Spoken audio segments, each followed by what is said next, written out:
Hebreo 26:8-11. Inilabas kami ng Panginoon sa Ehipto ng kamay na makapangyarihan, ng unat na bisig, ng malaking pagkasindak, ng mga tanda at ng mga kababalaghan. At dinala niya kami sa lupaing ito, at ibinigay sa amin ang lupaing ito, na lupaing dinadaluyan ng gatas at pulot. At ngayon, dala ko ang una sa mga bunga ng lupa na ibinigay mo sa akin, O Panginoon. Iyong ilalapag sa harapan ng Panginoon mong Diyos, at sasamba ka sa harapan ng Panginoon mong Diyos.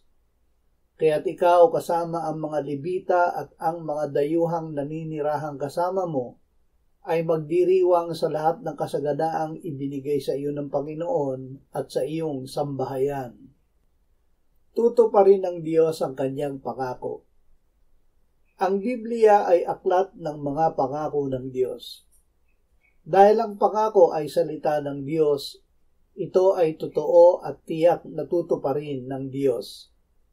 Ang pananampalatayang bunga ng salita ng Diyos ay ang katiyakan sa mga bagay na inaasahan, ang paninindigan sa mga bagay na hindi nakikita.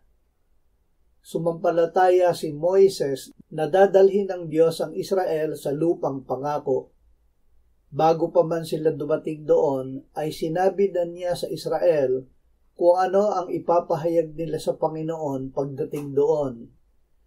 Inilabas kami ng Panginoon sa Ehipto at dinala kami sa lupaing ito, at ibinigay sa amin ang lupaing ito na lupaing dinadaluyan ng gatas at pulot.